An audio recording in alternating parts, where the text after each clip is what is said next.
গরমের দিনে মাছ মাংস খেতে অনেকেরই ভালো লাগে না। অনেকেই পছন্দ করেন সম্পূর্ণ নিরামিষ খাবার দাবার খেতে। আজকে আমি আপনাদের সাথে একটি নিরামিষ থালির রেসিপি শেয়ার করব। প্রথমেই সয়াবিন বা সয়া চাংগুলোকে আমি সেদ্ধ করে নেব।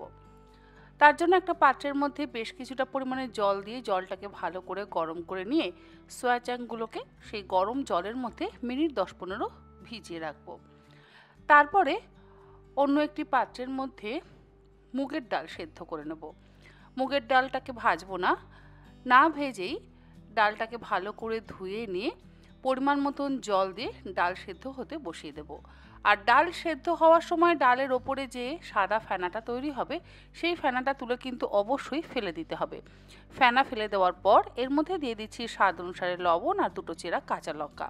এবারে গ্যাসের ফ্লেমটাকে লোতে করে দিয়ে ডালটাকে খুব ভালো করে সেদ্ধ হতে দেব। অপরদিকে সয়া চাং কারি বানাবার জন্য প্রথমেই কড়াইতে দিয়ে দিলাম 4 টেবিল চামচ পরিমাণে সর্ষের তেল। তেল খুব ভালো করে গরম করে নেওয়ার পর 2টো ছোট সাইজের আলু চৌকো টুকরো করে কেটে নিয়ে গরম তেলের মধ্যে দিয়ে গ্যাসের ফ্লেমটাকে লো টু মিডিয়ামে করে নিয়ে হালকা করে ভেজে তুলে নিচ্ছি।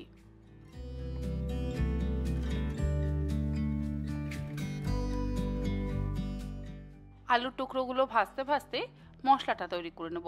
গ্রাইন্ডিং জারের মধ্যে নিয়ে নিলাম একটা বড় সাইজের টুকরো করে কেটে নেওয়া টমেটো, তার সাথে দিয়ে দিলাম 1/2 ইঞ্চি আদার টুকরো। অল্প একটু জল দিয়ে একদম মসৃণ করে বেটে নেব। এর মধ্যে আপনারা চাইলে কাঁচা লঙ্কাও কিন্তু দিয়ে একসাথে বেটে নিতে পারেন। আমি আর কাঁচা লঙ্কার ব্যবহার করলাম না, শুধুমাত্র আদা আর টমেটো খুব ভালো করে বেটে নিলাম। আলু ভাজা হয়ে গেলে তুলে একটা আলাদা পাত্রের মধ্যে রেখে দিচ্ছি। এরপরে ওই একই তেলের মধ্যে ফোড়ন দিয়ে দিলাম 1/2 চা চামচ পরিমাণে গোটা জিরে, একটা তেজপাতা আর একটা ফাটিয়ে নেওয়া শুকনো লঙ্কা। তারপরে দিয়ে দিচ্ছি 1/4 চা চামচ পরিমাণে হিং। যেহেতু সম্পূর্ণ নিরামিষ রান্না সেই জন্য আমি এর মধ্যে একটু হিংয়ের ব্যবহার করব। আপনারা যদি হিং দিতে না চান হিংটাকে অ্যাভয়েডও করতে পারেন। হিংয়ের সুন্দর গন্ধ বেরোতে শুরু করলে এর মধ্যে টমেটো আর আদা বাটাটা দিয়ে দিচ্ছি। গ্যাসের ফ্লেমটাকে লো টু মিডিয়ামে করে নিয়ে মশলাটাকে খুব ভালো করে কষিয়ে নেব। খুব বেশি মশলার ব্যবহার আমি করছি না। যদি আপনাদের আর একটা টমেটো দেওয়ার প্রয়োজন পড়ে তাহলে আপনারা আর একটা টমেটো অবশ্যই ব্যবহার করতে পারেন। লো টু মিডিয়াম ফ্লেমে আমি মশলাটাকে খুব ভালো করে কষিয়ে নিচ্ছি। গ্রাইন্ডিং জারের মধ্যে 1/2 কাপ পরিমাণে গরম জল নিয়ে সেই জলটাও এর মধ্যে দিয়ে দিলাম। এরপরে একে একে গুঁড়ো মশলাগুলো দিয়ে দিচ্ছি এর মধ্যে 1/2 চা চামচ পরিমাণে হলুদ গুঁড়ো, 1 চা চামচ পরিমাণে জিরে গুঁড়ো, তার সাথে দিয়ে দিলাম 1/2 চা চামচ পরিমাণে কাশ্মীরি লঙ্কার গুঁড়ো। কাশ্মীরি লঙ্কার গুঁড়োটা এখানে আমি রঙের জন্য ব্যবহার করলাম। 1/2 চা চামচ পরিমাণে দিয়ে দিলাম শাহি গরম মশলার গুঁড়ো আর স্বাদ অনুসারে লবণ দিয়ে খুব ভালো করে মিশিয়ে কষিয়ে নিচ্ছি। মশলাটা খুব ভালো করে কষানো হয়ে গেলে এর মধ্যে ভেজে নেওয়া আলুর টুকরোগুলোকে দিয়ে আবারও একসাথে ভালো করে কষিয়ে নেব। আলুটা কিছুক্ষণ কষিয়ে নেওয়ার পর সয়া চাংগুলোকে দিয়ে আবারও একসাথে কষিয়ে নিচ্ছি।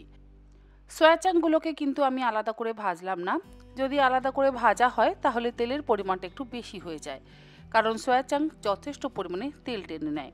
তাই অল্প তেলে রান্নাটা করছি।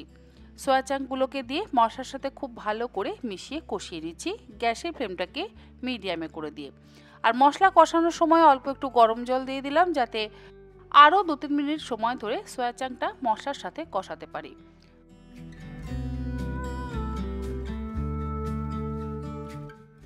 খুব ভালো করে কষানো হয়ে যাওয়ার পর এর মধ্যে দিয়ে দিচ্ছি পরিমাণ মতন গরম জল। জলটা দিয়ে গ্যাসের ফ্লেমটাকে লোতে করে দিয়ে মিনিট 4-5 সময় ধরে খুব ভালো করে ফুটিয়ে নেব। আর এর মধ্যে অবশ্যই 2টো চেরা কাঁচা লঙ্কা ব্যবহার করছি। লবণ তো আগেই দিয়ে দিয়েছি। কাঁচা লঙ্কার পরিমাণ আপনারা চাইলে আরেকটু বাড়িয়ে বা কমিয়ে ব্যবহার করতেই পারেন। লঙ্কাটা দিয়ে মিশিয়ে নেওয়ার পর ঢাকা দিয়ে লো ফ্লেমে ফুটিয়ে নিচ্ছি। অপরদিকে আমাদের মুগের ডাল কিন্তু সুন্দরভাবে সেদ্ধ হয়ে গেছে। আর মুগের ডালটাকে সাঁতলাবার জন্য আমি কড়াইতে দিয়ে দিলাম 3 টেবিল চামচ পরিমাণে সর্ষের তেল। তেলটা একটু বেশি দিলাম, কারণ আছে। তেল ভালো মতন গরম হয়ে যাওয়ার পর 200 গ্রাম পরিমাণে পনিরের টুকরো গরম তেলের মধ্যে দিয়ে দিলাম। পনিরের টুকরোগুলোকে এপিট ওপিট করে খুব ভালো করে ভেজে নিচ্ছি। আর এই পনিরের ওপরে অল্প একটু লবণ দিয়ে দিচ্ছি যাতে ভাজার সময় পনিরের মধ্যে লবণটা ঢুকে যায়। উল্টে পাল্টে হালকা করে পনিরের টুকরোগুলোকে ভেজে তুলে নেব।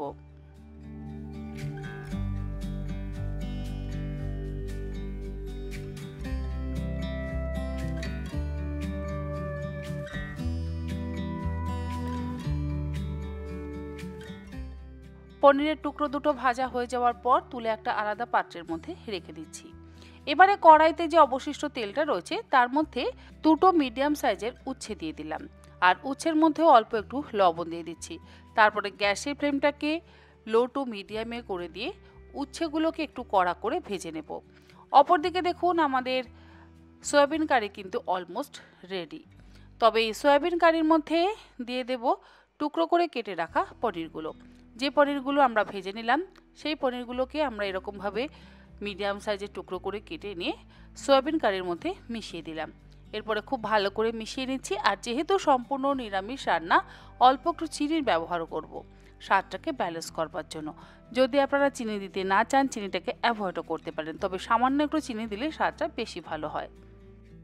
চিনি দেওয়ার পর এর মধ্যে স্বাদ অনুসারে একটু লবণও ব্যবহার করছি, কারণ আমরা মশলা কষানোর সময়তে লবণ দিয়েছিলাম, তারপরে কিন্তু আর গ্রেভির সময় কোনো রকম লবণের ব্যবহার করিনি।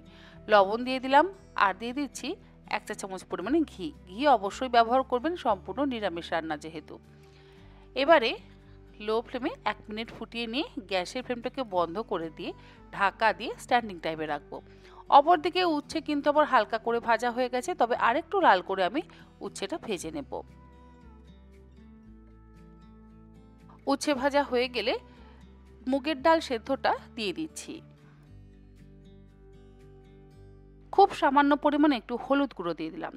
আর এই হলুদ গুঁড়ো আপনারা চাইলে দিতেও পারেন, আবার চাইলে নাও দিতে পারেন। হলুদ গুঁড়োটা দেওয়ার পর লো ফ্লেমে আমি ডালের সাথে ভালো করে মিশিয়ে নিয়ে ডালটাকে ফুটিয়ে নেব। এর মধ্যে দিয়ে দিলাম 1/2 চা চামচ পরিমাণে আদা বাটা, আর তার সাথে দিয়ে দেবো অবশ্যই একটু ঘি। ঘি আর আদা বাটা না দিলে আমার মনে হয় এই ডালের স্বাদ ভালো হয় না। ঘি আর আদা বাটাটা দিয়ে আবারও ভালো করে একটু মিশিয়ে নিয়ে ফুটিয়ে নিচ্ছি। সবশেষে দিয়ে দিচ্ছি সামান্য পরিমাণে একটু চিনি। আমাদের তেঁতুর ডাল তৈরি। গ্যাসের ফ্লেমটাকে বন্ধ করে দিলাম। তেঁতুর ডালের সাথে খাওয়ার জন্য আমি আলু ভাতেটাকে মেখে নেব। এই থালার মধ্যে নিয়ে নিচ্ছি দুটো সেদ্ধ আলু।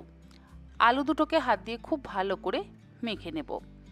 আর এই আলু সেদ্ধটা আমি একদম নর্মালভাবেই করছি। এর মধ্যে ব্যবহার করব সামান্য একটু কাঁচা সর্ষের তেল, একটা কাঁচা লঙ্কা আর স্বাদ অনুসারে লবণ। চাইলে আপনারা কাঁচা সর্ষের তেলের বদলে আমের আচারের তেলটাও কিন্তু ব্যবহার করতে পারেন, সেটা দিয়ে খেতেও অসম্ভব ভালো লাগে।